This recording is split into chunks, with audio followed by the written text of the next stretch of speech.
To all the Buddhas, so that all sentient beings may realize Buddhahood.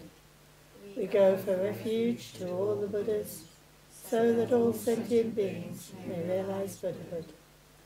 We go for refuge to all the Buddhas, so that all sentient beings may realize Buddhahood. Okay, well, I said I'd talk about meditation, because I wasn't sure what I was going to talk about, and meditation seemed to be a nice big subject. So I've been trying to think, okay, how shall I focus my talk for today? And I thought I'd focus on thinking. And Dashu and I were joking and said, I wonder what would happen if we said, if you think during your meditation, then please leave right now.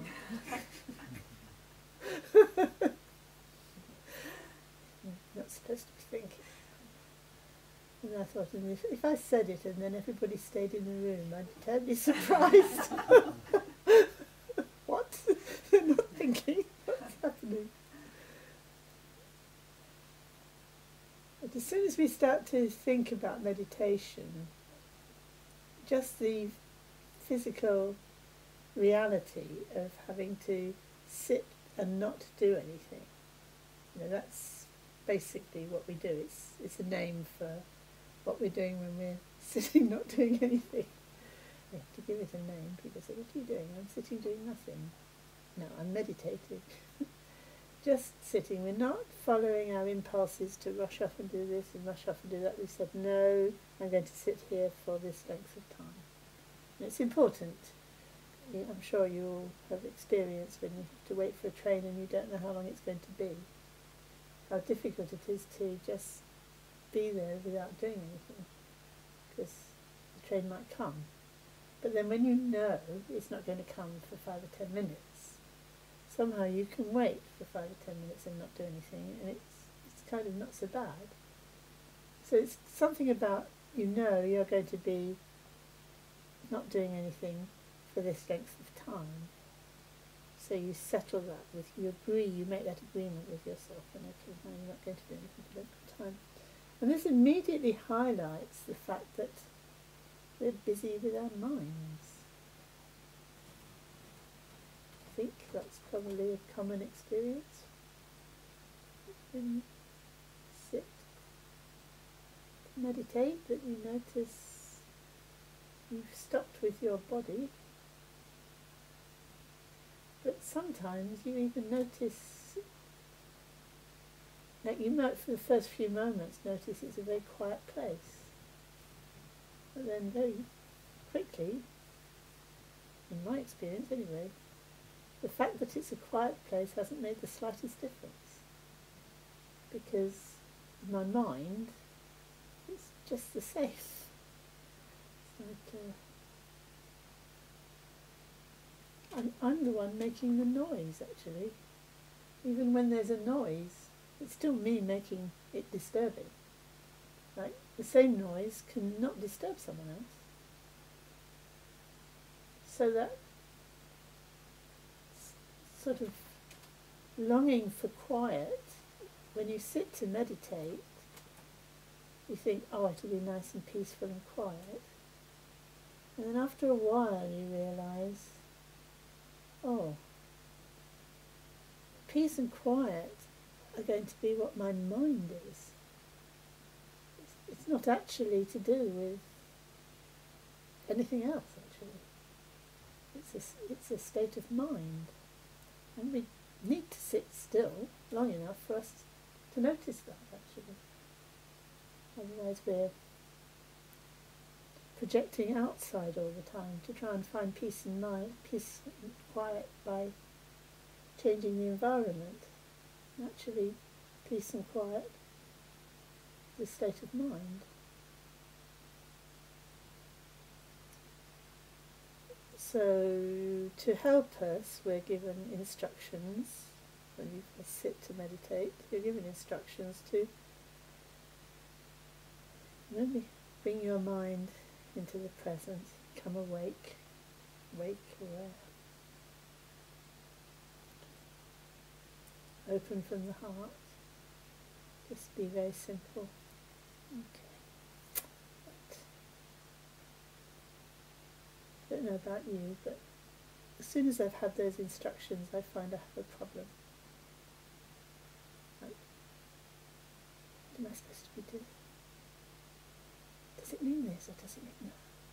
Am I really doing it? Is this it? It's kind of almost like immediately there's this some kind of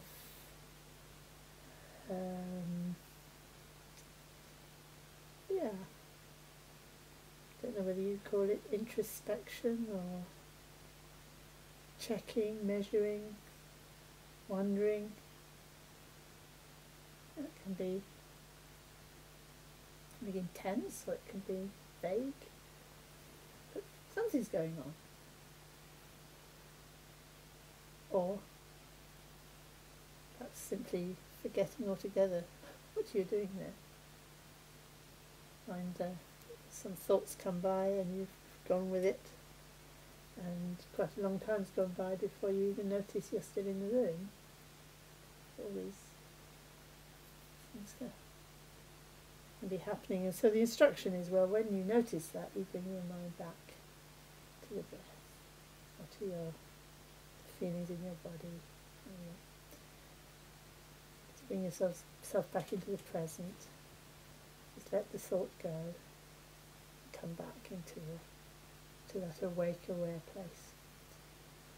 So of course that very instruction is assuming that you're going to wander. So,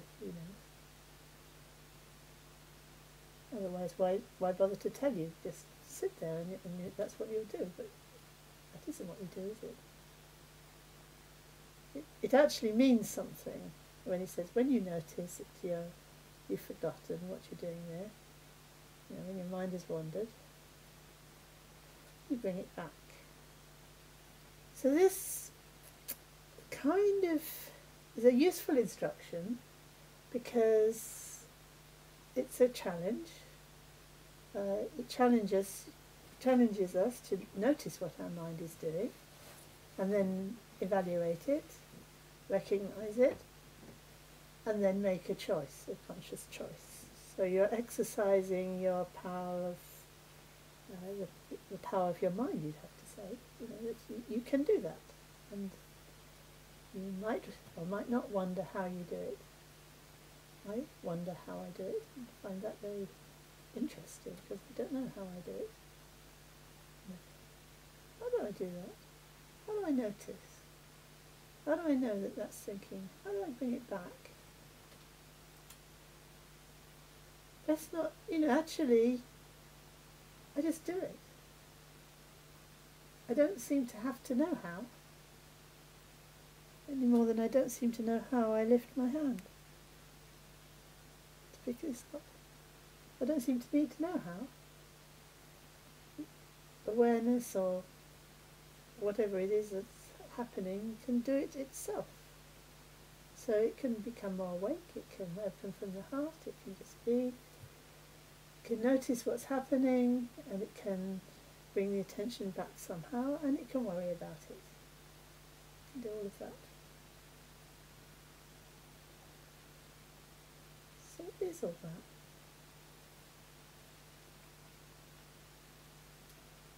Is there anyone here who doesn't know what I'm talking about? Yeah. I think this is an experience we all share. Feel pretty confident about that. It's what we're all dealing with.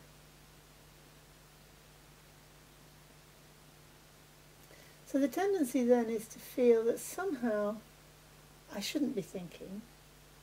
I should be staying with the breath. The instruction was just to come back to the breath. Just open out with the breath. But I imagine to myself, oh, I see, so ideally I would only stay in that space and ideally just come back to the breath each time. Open out into space, come back to the breath, open out into space. But I don't do that because I forget all the time. get distracted all the time, I get pulled away all the time. And that builds up a kind of, almost a little bit of a tension with, I'm supposed to be doing one thing, and I'm not actually doing that, I'm doing something else. I keep going off, and I ought to be staying there. And even if you don't think that, you know, in so many words, I would be, you know, my experience, that's always a kind of haunting sense of, oh, the thoughts are disturbing my mind. I've been disturbed, I've been distracted, my mind has gone off, oh, kind of, oh, must leave that, must come back.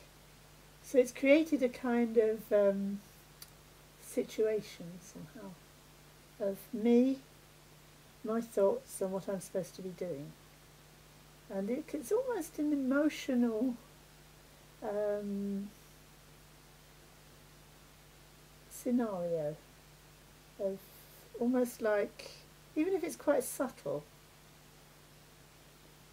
and it leads to comments like, I can't meditate. And people say, oh, I can't meditate. So what do they mean, they can't meditate? They can't sit still. Sometimes they do mean they can't sit still. But more often, they mean when they sit still, they just have loads of thoughts. So, you know, I can't meditate.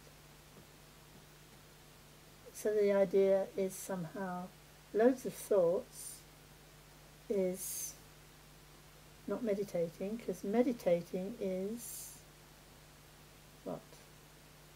Not having loads of thoughts? Somehow is an assumption there, isn't there? That I shouldn't be having loads of thoughts. If I'm having loads of thoughts, that's not meditating. But what do we mean when we say that? Do we think that when we're meditating, thinking stops? You know, often that's the way it sounds, doesn't it? It says, no thought. You know, the ideal meditation is without thought. But what does that mean? Does the mind just suddenly go boom, like a block of ice, solid, nothing's moving? What happens? What would it be to have no thought?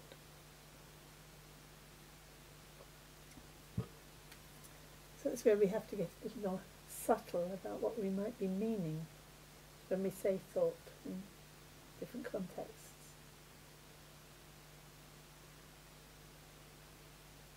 There's no great virtue in becoming like, as Gendam Rinpoche always used to say, there's no great virtue in becoming like a block of wood. You know, this has no thoughts, but so what?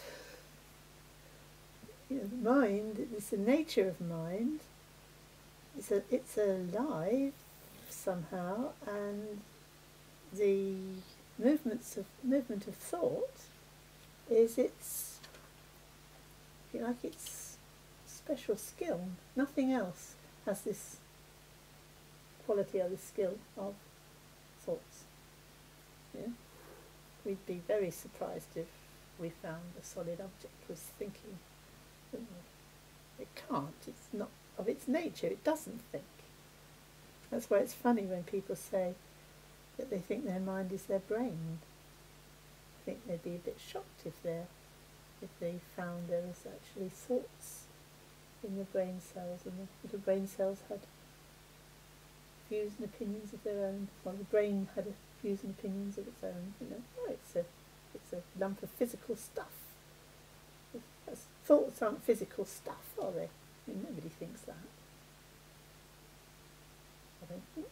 I mean, no, I don't think it's possible to think that.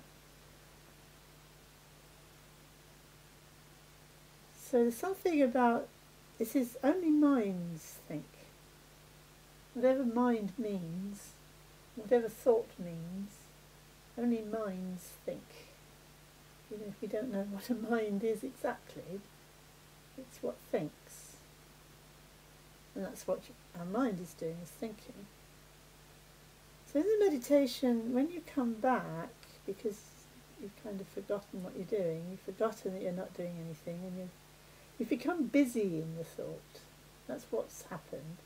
You've become busy in the thought. You're not, you say you're not meditating. It's like, I'm so busy in the thought, I'm so caught up in the thought. I've become lost somehow. I'm not integrated. I'm not. It's like the thought's going on there, and I'm here, and it's kind of all complicated, and that can't be meditation. And I think that's a very sensible observation. Something's not quite right, and that sense it's not quite right is your wisdom telling you that. But the problem isn't so much that you're having lots of thoughts, and it wouldn't help to somehow dull out and deaden all that lively thinking energy. That wouldn't actually bring you peace of mind. It would give you a headache. It would be a lot of work to try and stop all that. And you probably wouldn't succeed. And even if you did succeed, it wouldn't have been worth it. So it's not trying to stop the thoughts. And that's where we have to catch that attitude that started to build up. The attitude that started to build up that thoughts are a problem, because when I try to come back, I'm not doing what I'm supposed to be doing. Thoughts are stopping me. Thoughts are somehow a nuisance. You know, if there's lots of thoughts, I can't meditate. Somehow we've got to catch ourselves thinking that. And then wake up at that point. Oh, is that actually true? If I have lots of thoughts, does it mean I can't meditate? Might mean if I have lots of thoughts, I'm very seduced by them. They're very juicy. You know, I don't want to let them go. Like I'm angry with someone. I notice when I'm angry with somebody or something, I'm angry. It's like I want to think about it. You know, if somebody were to say, okay, you know, stop thinking about it, you can stop now. No, I want to think about it.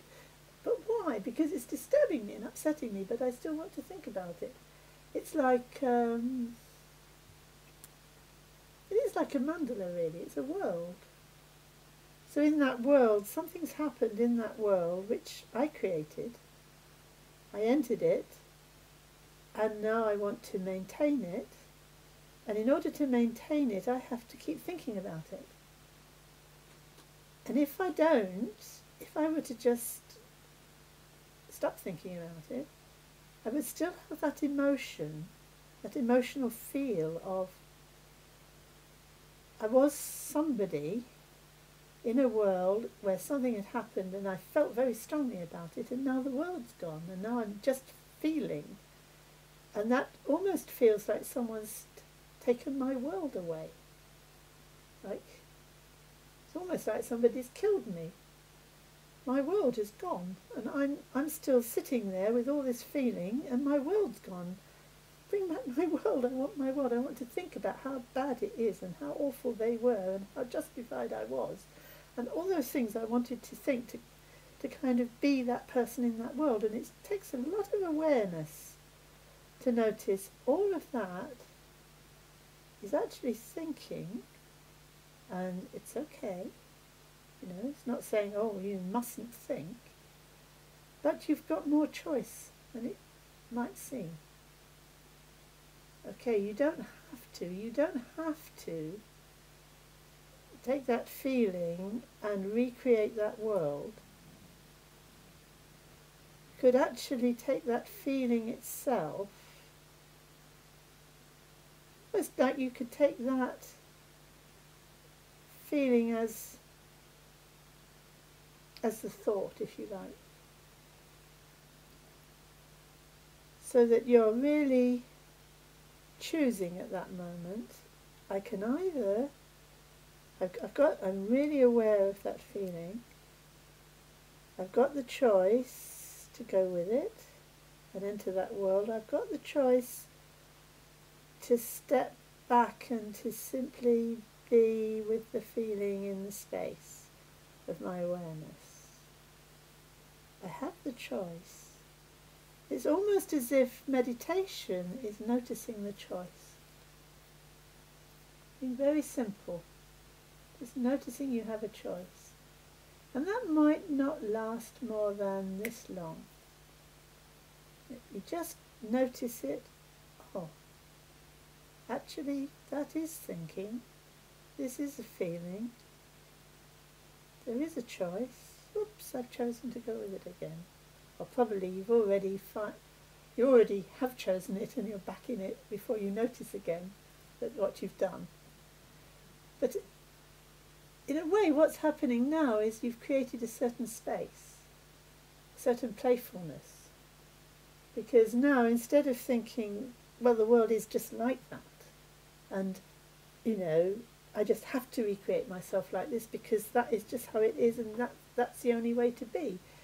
You've now lightened up a tremendous amount by being able to notice, oh, I'm really drawn into that world I'm really drawn into it, but I don't actually have to.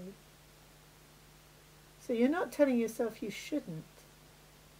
You're just noticing you don't have to. You're noticing a moment of freedom. And every time you do that, it'll be different, won't it? Sometimes when you notice you've got the choice, the next thing you notice is you didn't take it. You went back.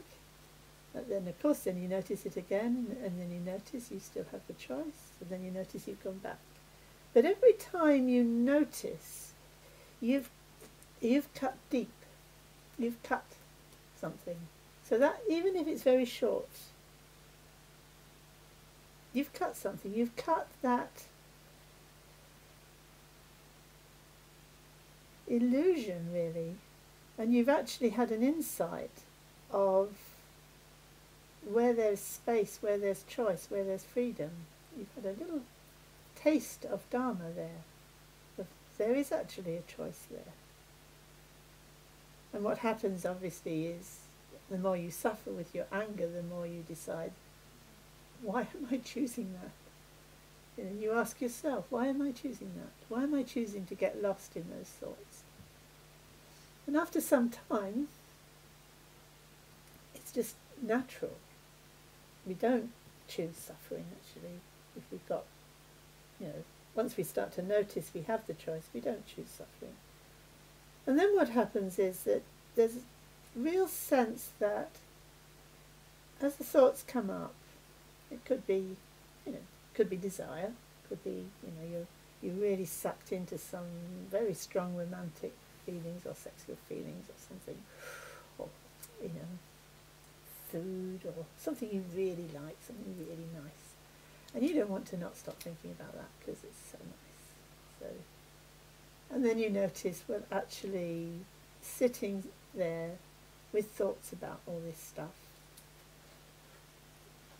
there's no point. I mean, either go for it or sit there, So then, okay, you've decided to sit there. So now you notice you do have a choice.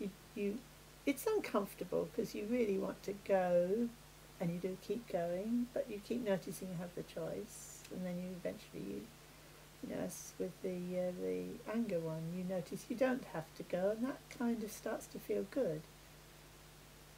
But still, the thoughts keep going, whether they're angry thoughts, desire thoughts, or just wandering all over the place thoughts. They still come. They're still there. So the meditation, again, the instruction is come back into the moment. But if you come back into the moment with this negative idea that thoughts are bad and moment is good, you're setting yourself up again in a kind of very narrow world. I'm not surprised people eventually get fed up with meditation. They say, I can't meditate any longer, I've done enough, because they've made themselves so tight, trying to stop all the thinking and trying to keep coming back to the moment, and then it's so narrow. You know, they stop the meditation, and now I can relax. So the meditation, which is supposed to be about relaxation, actually creates tension. It may be less tension than your everyday life, and therefore you like it, but it's still creating some kind of tension.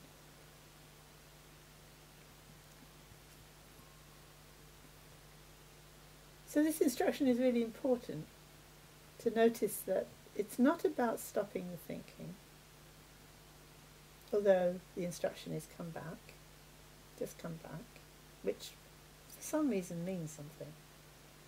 I find it curious it means anything at all, really. What comes back where? What went anywhere? It's kind of, but still, I don't have any problem with this instruction. I'll come back. And then you start to notice, actually, because you've noticed that choice, your relationship with the thinking has changed. It's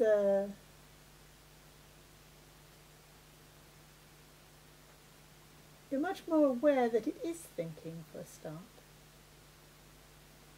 Often when people first start meditating and they're noticing thinking, they don't notice the thinking as thinking, they notice the storyline of the thinking. So, you know, maybe if they're thinking about something they like, they notice thinking, they notice, oh, I'm thinking about this, and I'm thinking about that, and I'm thinking about the other, and I'm thinking lots of things about lots of things, and they think that's noticing thinking. But in fact, it's more like noticing the content of the thinking, rather than noticing thinking per se. So they've not really distinguished between, you know, like if they're thinking about, you know, a new house, they're thinking about the new house, they really are thinking about the new house. The new house is sort of there for them, that they're thinking about it, without noticing, oh, when I'm thinking about the new house, it isn't here. So what I'm noticing is my mind thinking of the new house, and my mind can think of the new house, it can think of the garden, it can think of other people, but all those thoughts actually are not those things. Those thoughts are actually my mind. And it sounds a bit obvious, but I don't think it is that obvious. Because, you know, how does the mind produce these things? Like, it's quite difficult to notice, well, actually it isn't producing things, it's producing thoughts of things.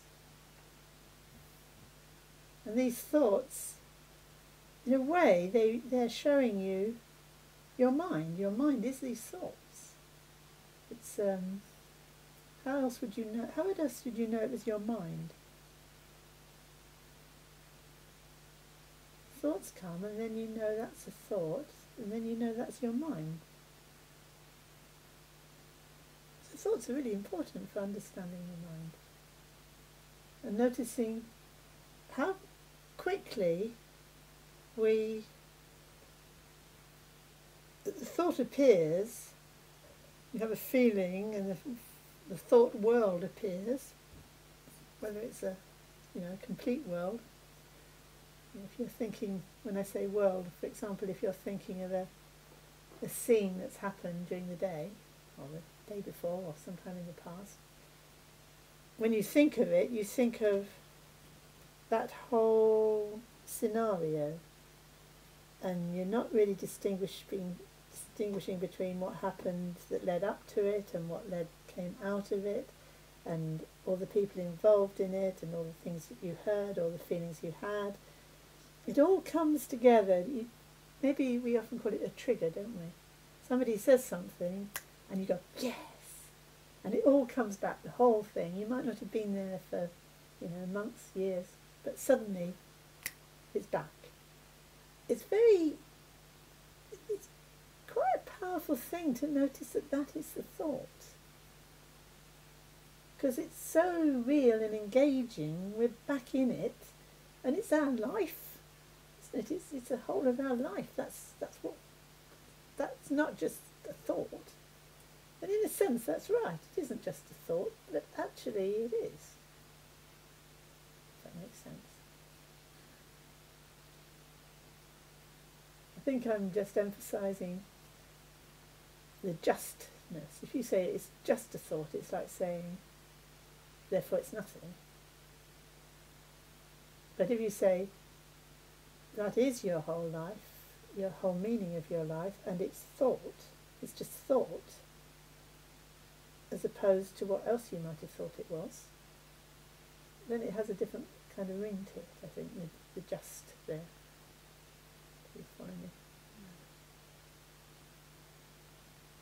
And if it's thought, you have this choice. You have this choice. You can, in a sense, you can become aware of it as your mind. Which, what does that imply? What does that imply about the nature of your mind? It's not just thought, is it? It's like the thought, in English you can do this, it's rather good. The thought comes into your mind. You know, that whole world comes into your mind. Or, you can also say in English, quite naturally, you create that world out of your mind. You can say that, can't you? Kind of. Makes a sort of sense, doesn't it? So mind is quite a good word. It's kind of quite spacious. You can create worlds in it, and it can create worlds. And you can kind of, something enters the world. I don't know if it's still the mind. I think it has to still be the mind, doesn't it? Your mind enters the world, and then that world you or the mind can choose not to. And just notice it is a world created in the space of the mind. And that is what in Tibetan they would call the tsal, the skill, the special virtue of mind. That it can do that. That's exactly what mind can do. And it's only mind that can do that. It's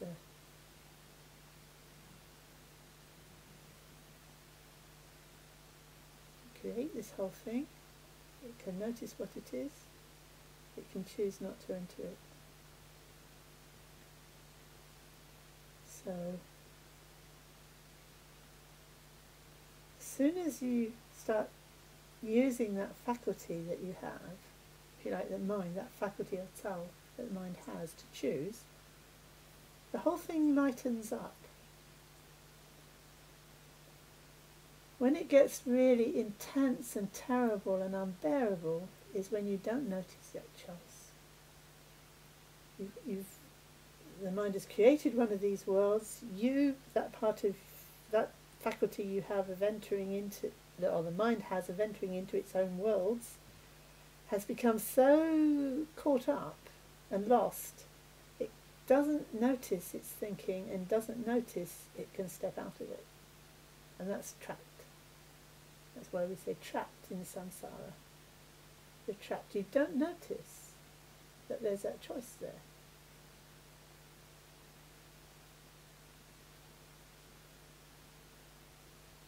That's when you're really trapped.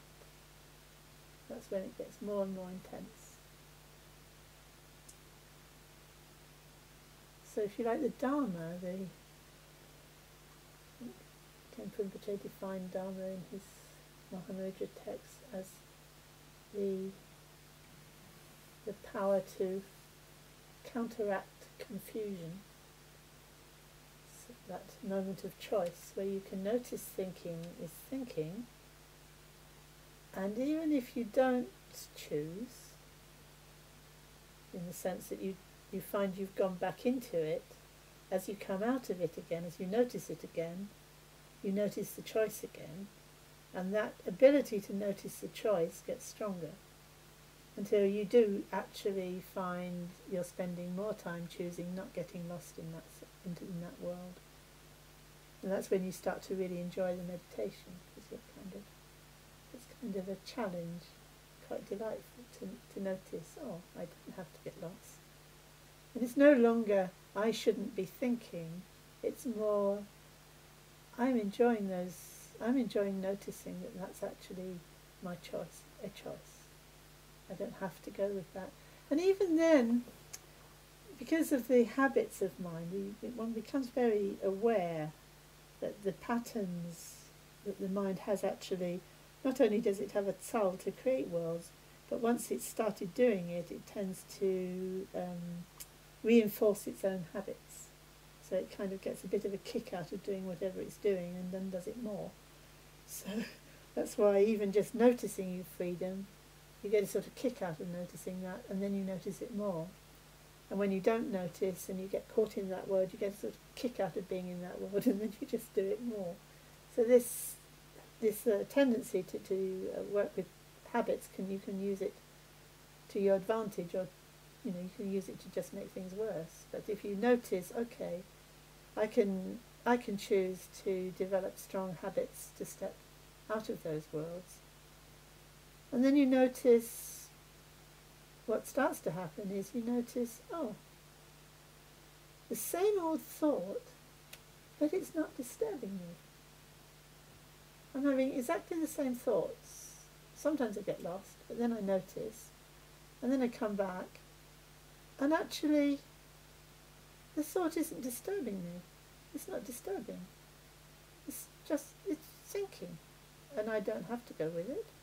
Sometimes I do, then I notice I don't have to go with it, and I notice I've gone back with it, and I notice I don't have to go back with it, then I don't notice it.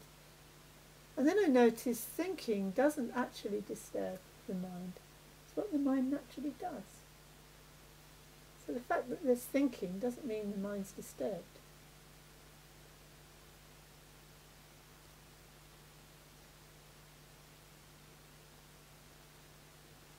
It's when we, in a sense, when we've kind of got lost and forgotten that thinking is thinking. So the instruction in the first instruction, notice thinking is thinking. Sounds like, yeah, well, that's no problem with that. But actually, there's a huge problem with that. It takes us a long time to notice thinking is thinking. We might notice, in a gross way, just quite quickly.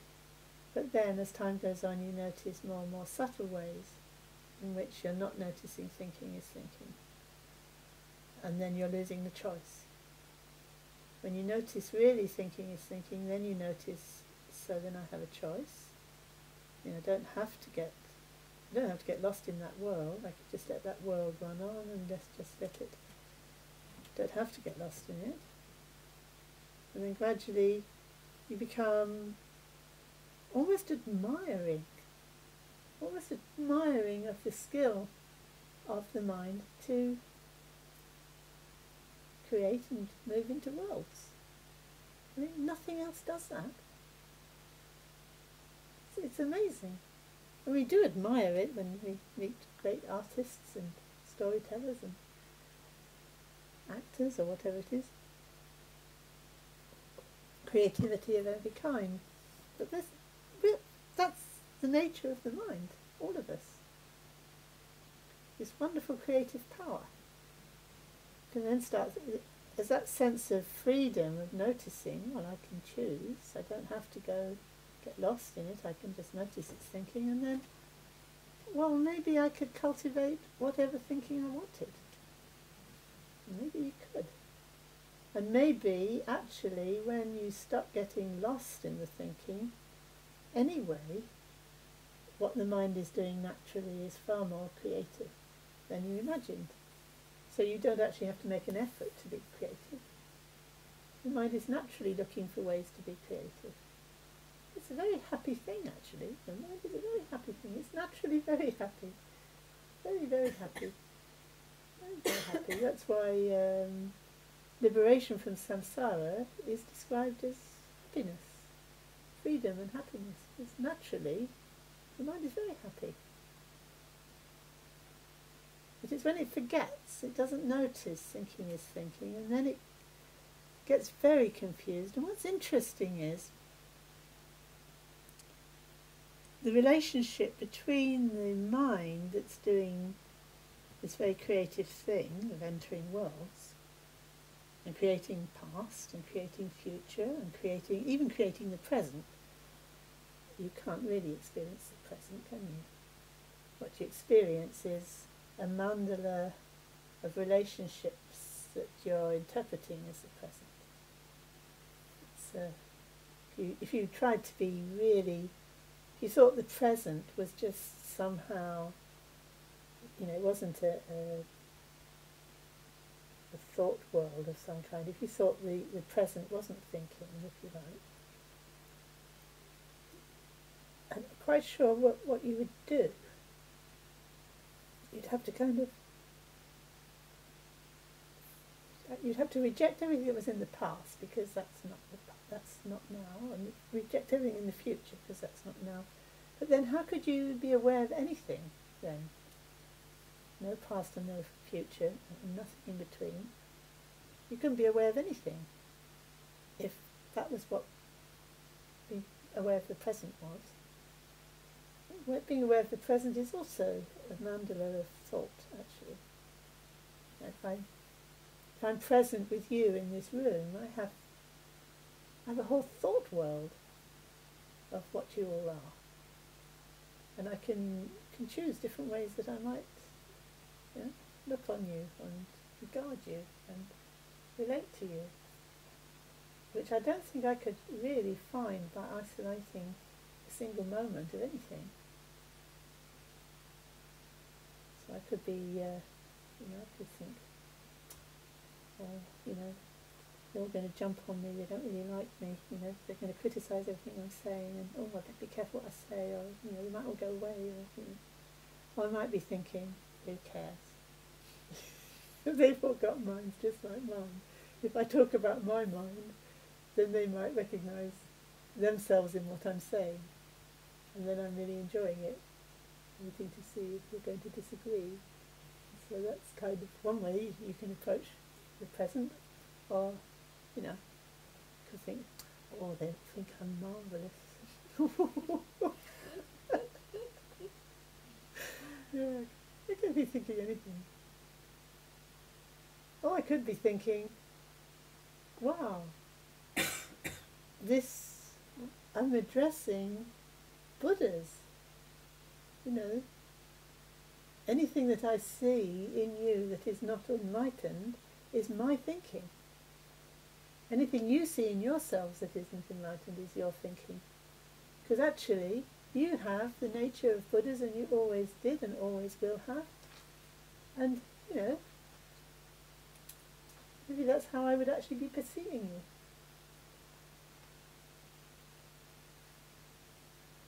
So the present moment is a tremendously creative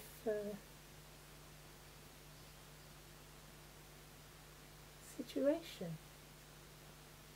It's not a tiny moment trapped between the past and the present.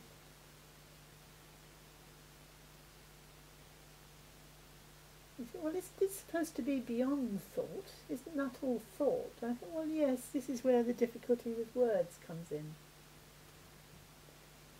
The kind of thought that we're going beyond is the kind of thought that ties us into a thought world. Whereas the thought that isn't a problem is what the mind can do naturally when it's creative and relaxed.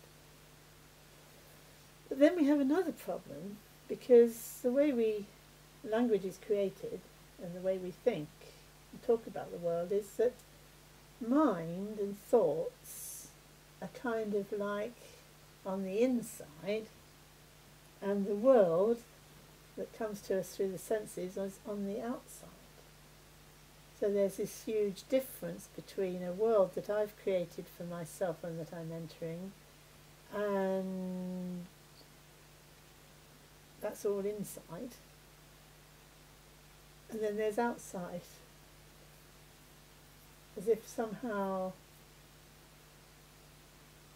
there's a disjunction, that there's a kind of,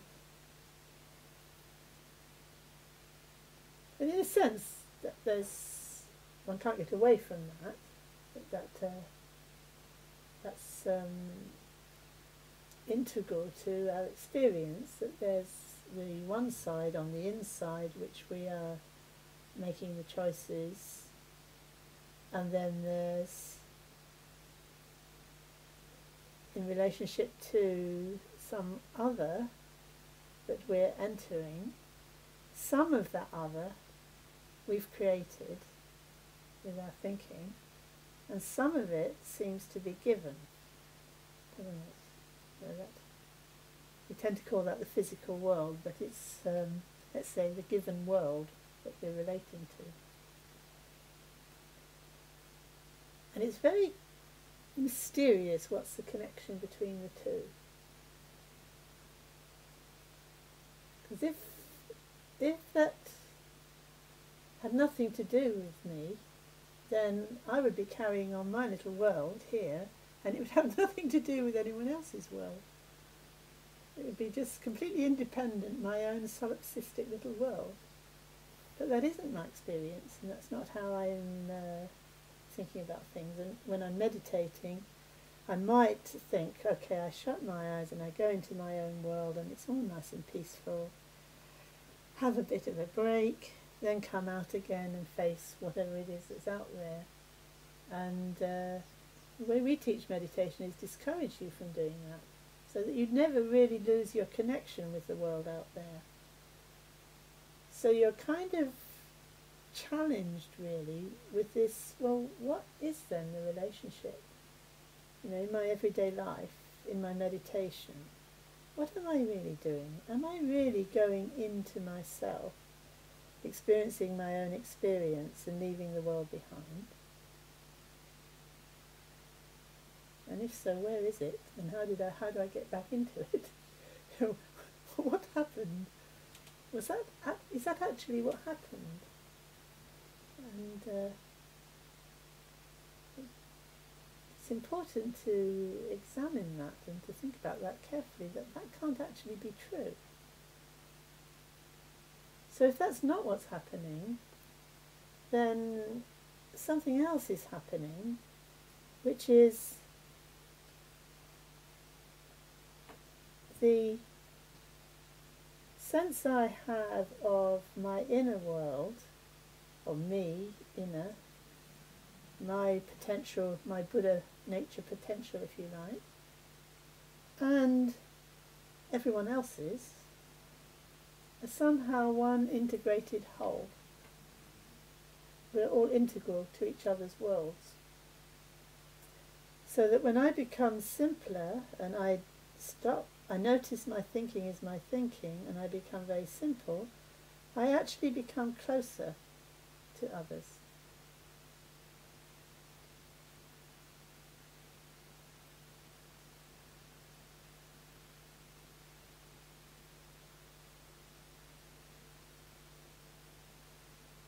And suddenly we experience that with other people, don't we?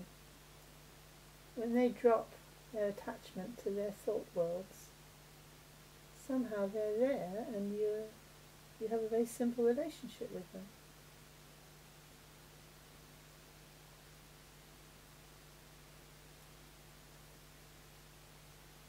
What's that saying about the relationship between our worlds, or what's out there? Seems out there. When we drop our attachment to our thinking and we notice it's thinking, we become more simple, we notice we've got more choice, we're more integrated with everybody else. Naturally. No other action is needed.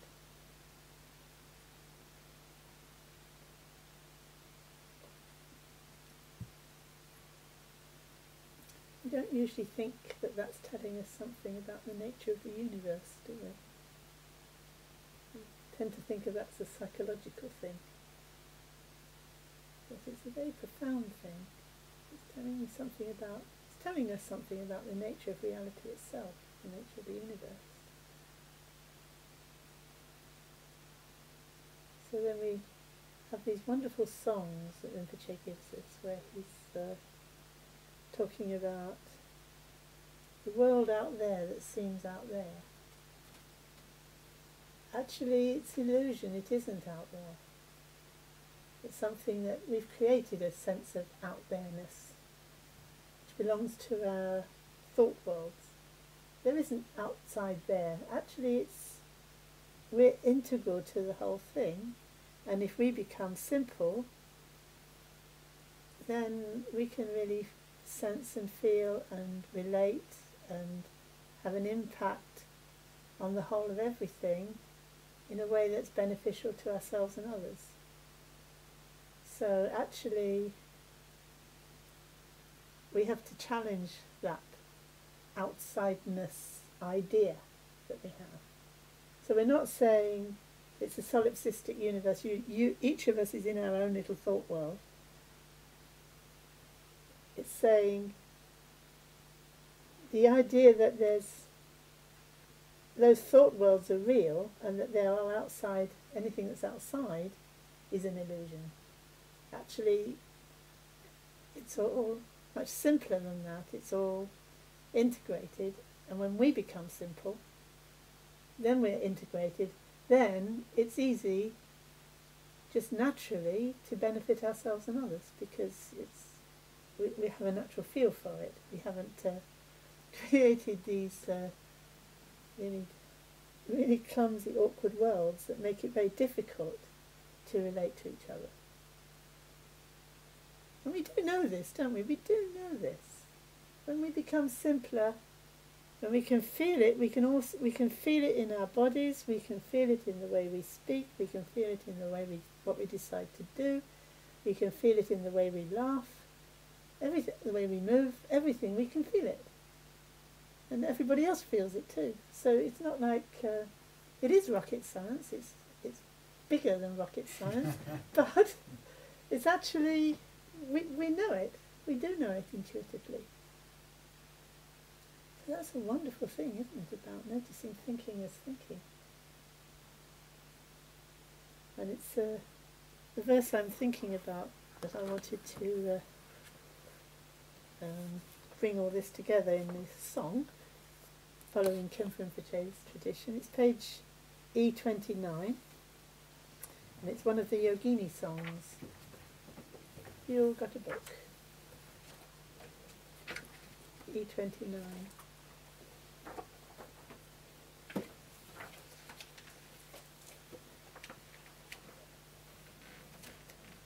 So, a variety of appearances is shining outside. So this is the impression that we have of the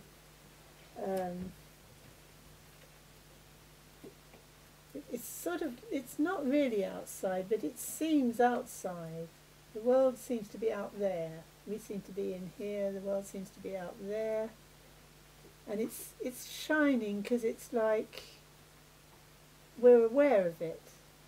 So it's like we're not creating an outside world and we're not creating an inner world. We're just letting our experience speak to us, and it's like, yeah, that is my mind that I'm seeing in a sense, but it isn't separate from the whole of the universe. It seems, because of the way I think the universe is out there and my mind is in here, but that's my thinking. Actually, my mind and the rest of the universe are one integrated whole. So what seems out there, or everything that's appearing out there, the appearing out there-ness of it, the separate non-integrated aspect of that, is totally illusory. So that's what the teaching is. You need to notice that it's like a dream. It is your own mind, but of course it is not like a dream in the sense that it's reality that's appearing like dreams appear. Do you see what I'm saying? So from that point of view it's illusory, but actually I'm really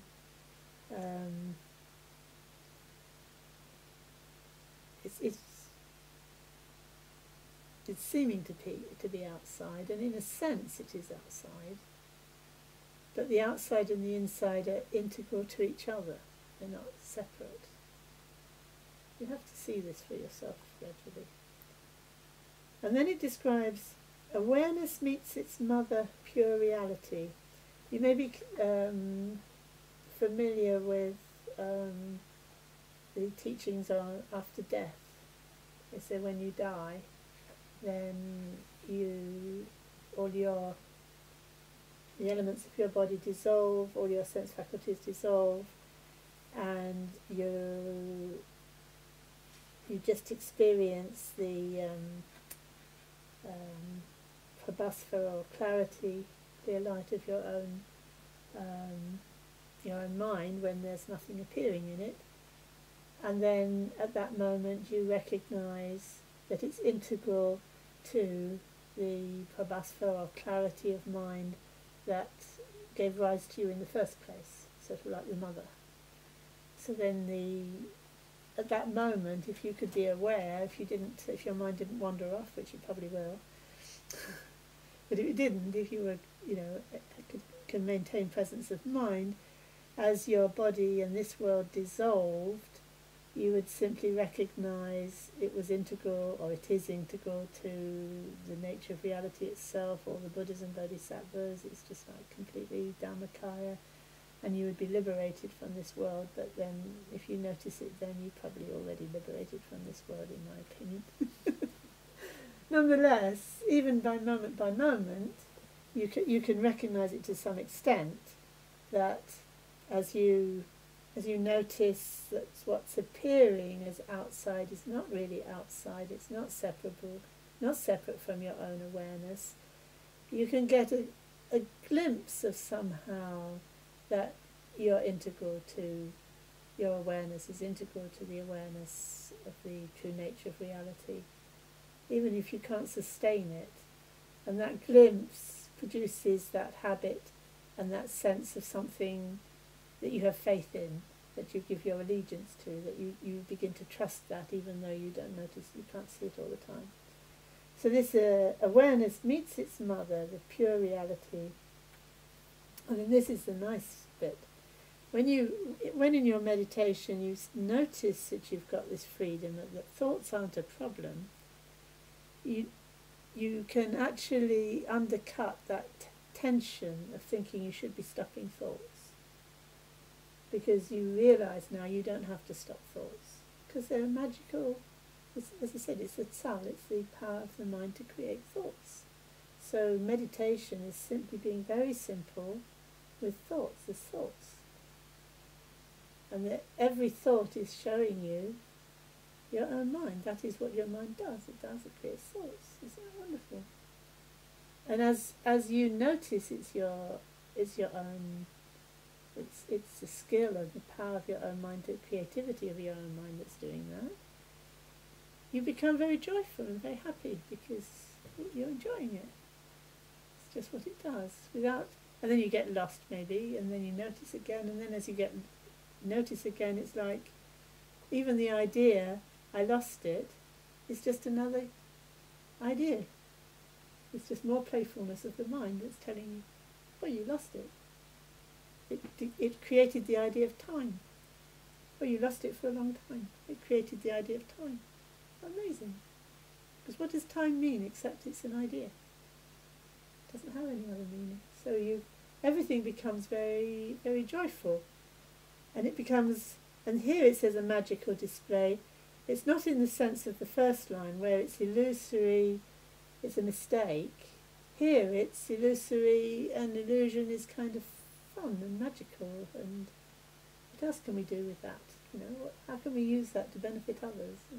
This faculty of illusoriness or magicalness. And then it uses this image of the waves on the ocean, so that if you like, the mother awareness, that we're integral to that, is like the ocean, and then our particular individual sort of show of whatever we're manifesting is like the waves on the ocean. The waves if you like, a modification of the ocean itself. You know, you couldn't separate them from the ocean. The ocean might be still, it might have no waves, or it might have waves, but the ocean is always the ocean, and of course it doesn't work entirely as an image, but I think something in it works, doesn't it, to get that sense of not separateness. So it's a wonderful verse. It's about meditation, it's about life and death, it's about all and everything. So shall we sing it? Variety of appearances is shining outside. You teach us how to know they are illusory. And awareness meets its mother, pure reality.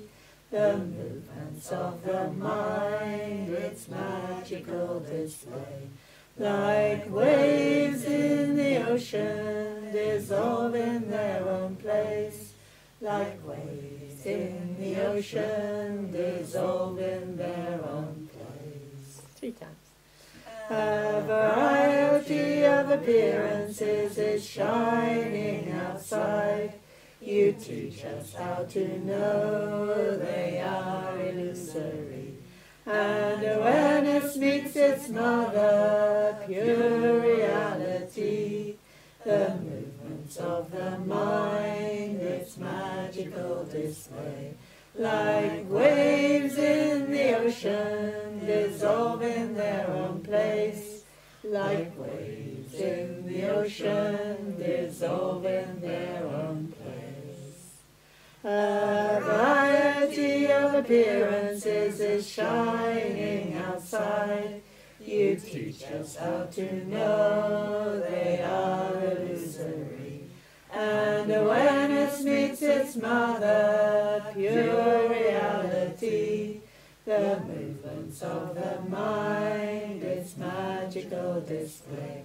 Like waves in the ocean, dissolve in their own place. Like waves in the ocean, dissolve in their own place. Saleh was one of the disciples of Milarepa. Do you remember the story of Saleh? I'm going to have to look it up, I can't quite remember. Do you remember? He had some good women disciples. What's the time? 25 to 4. So I don't know if you want to ask questions. Or yes. When it says dissolve in their own place, I'm wondering if I have a tendency to think, so I get the buggers in the end. As if somehow it's like a game, but this is a frustrating game because the rules I have to sit on my hands, but still get them anyway. But I'm not allowed to play like that. Oh, I see. I wonder if dissolve in their own place just means what waves do. I mean, waves just do their thing, don't they? You don't need to do anything to them, and if you want them to be still, if you wanted them to be still, you wouldn't do anything to the wave, would you? You just, the ocean would have to become still. The wave itself, you know, is a result of what the ocean is doing. So, but yes, I think there always is this tendency when you say leave the thought, there's still the hope of thinking that, oh, and then it'll go, isn't there? Is that what you mean? yes. Yeah. But in a way, And the language of it seems to be biased that way almost. in what sense? Well, the talk about it dissolving.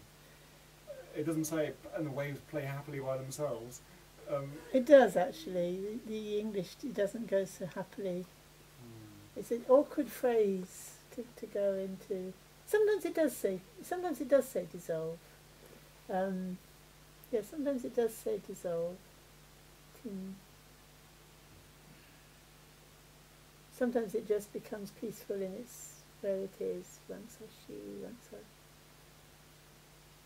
I haven't got the Tibetan for this one, but you're right. Sometimes it does say they dissolve. as if they disappear, as if that's the preferred it's state the of being. emphasised kind of aspect. Yeah, it's awkward you see, the expression in its own place is trying to get away from that idea that just Rangsa, Shiva, Rangsa. It might be Tim, I don't know, in the Tibetan, it might be Rangsa, Tim.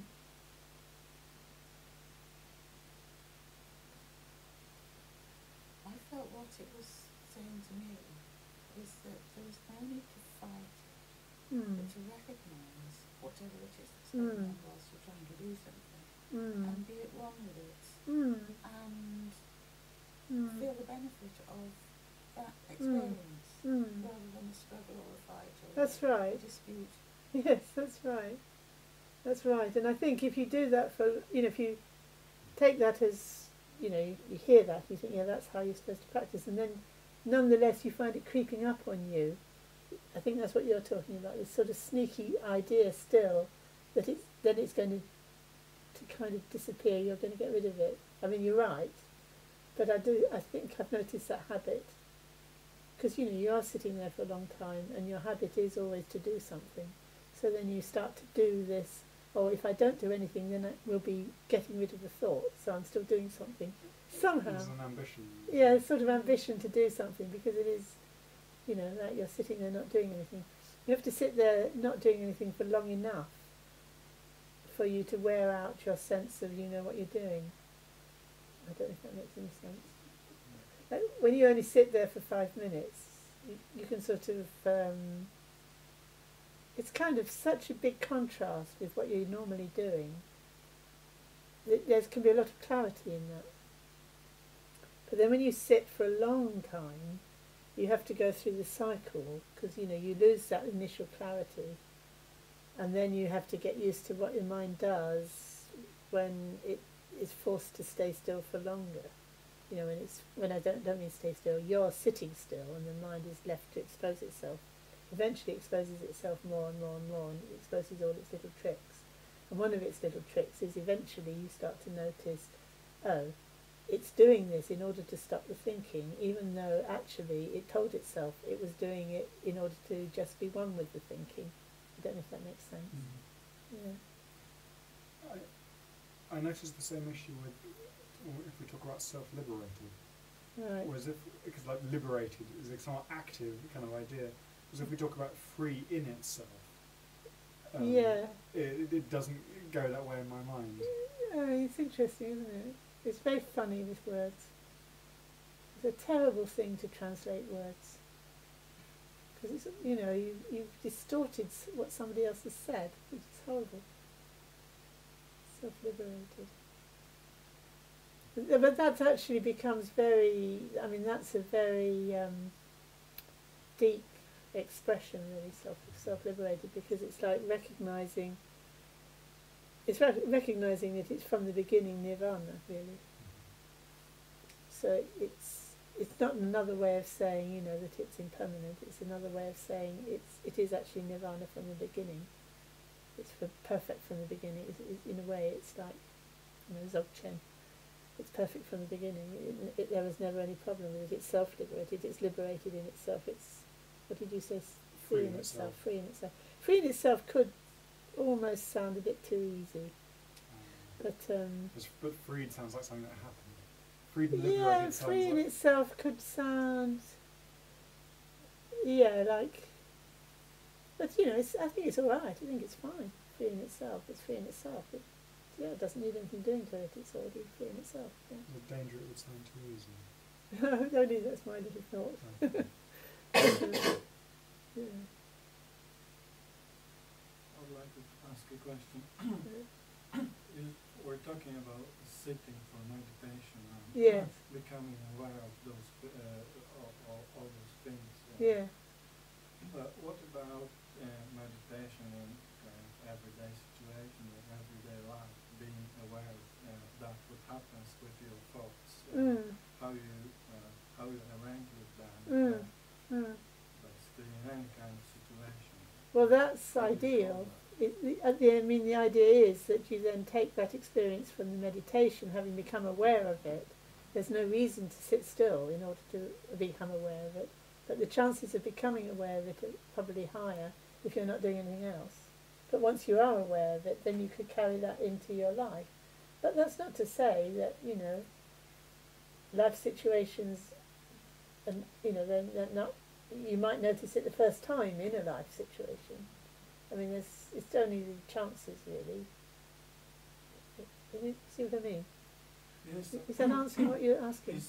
Yes, I think you are quite right, because in everyday situation, or in a situation which you are kind of forced to act or react to something, you tend to engage in the content, but it's kind of less shifts that awareness to the content of thoughts or feelings or emotions from the awareness of them or thinking about them. So I can agree with that, but to me it's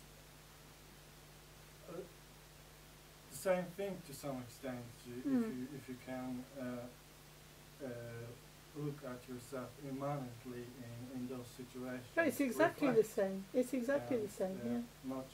Not only when you sitting. Kind of sit away somewhere and in complete peace. Yeah, and ideally, you see, the idea of the meditation, it goes from view, meditation, action. The idea is that you learn. You make a very simple situation, which is sitting. You know, just that. It's the simplicity of it that's the important thing. And then when you've got some kind of stability in that, then it should be manifesting in your actions. So the idea is to bring that simplicity from the meditation into your actions. So then your situations, you know, your experience of your life then becomes much simpler. And therefore you're much more able to make those choices because you've become more simple. And then that shows in your actions.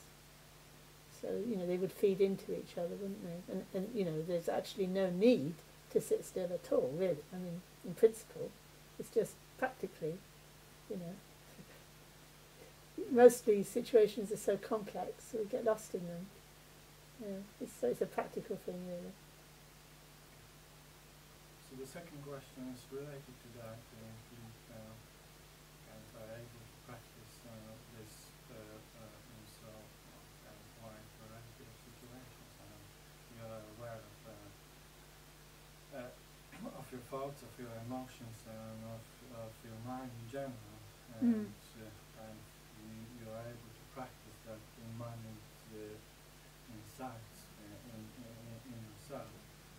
Isn't this, can't this become a sort of trap that you are kind of like not, you are not trapped in reality in those situations, in the sense that you engage in them and you are not aware that you are something else, and your mind is creating all those words which you engage in, that you have just, but you can still kind of lose something. That having this choice and being some kind of distant to those words gives you power, but it's also a little bit, in my opinion, it can trap you a little bit, in the sense that you may want to go there or get there, but you're still not doing it, because why bother with this? Why bother with going further on the path? You mean going deeper? Why bother to engage in those situations, in content of thoughts, if you can just analyze those thoughts or have a choice, but you don't. Sometimes you just, if you have that choice, you can go out of. You can not choose anything. You just basically go out of any of your choices. You don't get. Right. You don't live with that content anymore. It just becomes you become your mind full of choices, but you don't really. So in a way, it would be where you're still kind of quite egocentric, you've developed some skill, but at the same time you're actually not really feeling a sense of integrated into the whole of, like there's you and you know, I can engage or not engage, you know, I'm not really connected. Is that what you're saying? Yeah, I'm not quite sure. disconnection, Yeah. Sort of And I think disconnection. that is a problem when people just take the idea that you can just practice meditation and then that's enough, and that's going to get you somewhere, because it doesn't necessarily cut through that egocentricity. It needs much more challenging than that, and it needs to, you know, all the different kind of I suppose you'd call them aspects to the path. You need to be aware of the whole thing. I think it's very easy to think, oh, okay, this is something I can do myself. I can just understand you know, how to meditate. I can improve my awareness. I can make these choices. And that somehow I can do it myself. And in fact, if you look at the tradition, you don't do it yourself. You do it through the power of the lineage. You do it through relying on the power of the Adhisthana of the lineage. You have to relate properly to the lineage, and then the power comes to you through the lineage, not through your self-effort. If you miss that point, I think that fault can happen. That's what you're talking about. If I've understood you right. Yeah, I think you understood me, but I'm not, in particular, I'm not very familiar with the Buddhist tradition and Buddhist teaching and all this. I'm more familiar with theory of mind and those kinds of things. And Buddhism is easier to understand to me because of that, what I studied about mind. Okay, right. And as I read about Zen Buddhism in particular, which is kind of like trying to show that there is no that any kind of content which mind engages in is kind of irrelevant. It's always kind of saying whether it's good or bad, or you don't kind of like do anything with that. It's all saying, just get with flow, and it doesn't really matter. But there's a lot, you know, there's a lot more to Zen than those kind of teachings. I mean, they do a lot of training. You know, they understand the doctrine through the sutras. They got a very strong connection with their masters and their lineage. So there's a lot more there than just simply that aspect of it that you know, talking about. As I said, you can talk about it's, you know, beyond thought and stuff like that in two different ways. One way is that, okay, you know, you just don't engage in anything, which would be quite, I mean, it doesn't lead anywhere. Or you relate more accurately, but without having that kind of thought. And those kind of teachings could be understood the wrong way, to be referring to, well, you just don't have to think about anything. You know, you just don't favour anything, you don't think anything, and you just kind of space out. That it could be understood that way, but within the tradition, it couldn't be understood that way, because it would be within a much more disciplined framework. So these teachings can be quite, as you say, they can be taken out of context, and then they can be used in very strange ways. Yes, I don't know if I'm really understanding what you're saying. I think you understand from this what you are saying. Right. I think you have understood Right. what I'm saying. It's interesting, isn't it? It's very interesting, especially this day and age. It's very interesting. I think there's quite a lot of naivety about the spiritual path, that people think, you know, you can take those bits that seemingly fit with our way of thinking, and then we don't need all that other stuff that the tradition is a bit superstitious, which of course there's always loads of superstition around everywhere. But, you know, you could be, I think we're in danger of throwing out the baby with the bathwater and not realising some of the actually quite serious dangers in the way of just picking things out and not really understanding them properly. It can be actually dangerous in all sorts of ways. Yeah.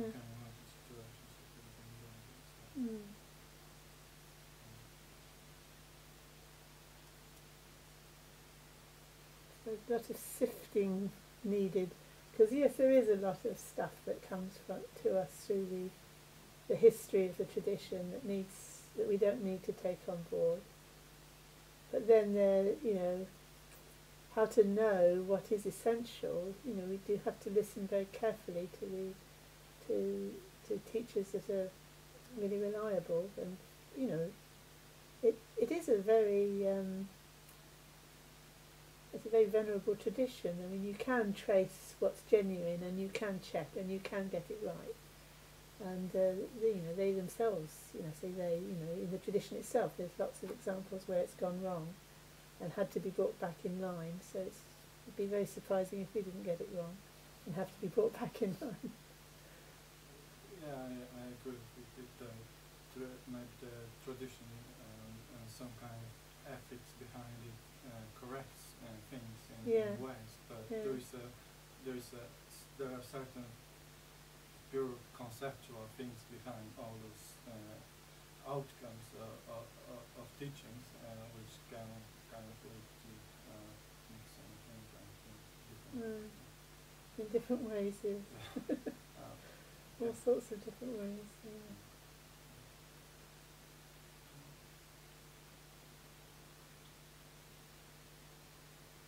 Any other questions?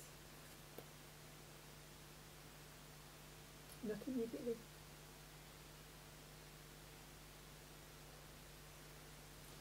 We dedicate this. 19. Is it? Yeah, 19. We dedicate this Punya to the enlightenment of all sentient beings. May all sentient beings realize complete and perfect awakening. May the heart's awareness awaken in the unawakened. Where it has begun to stir, may it never fade, and may it awaken fully.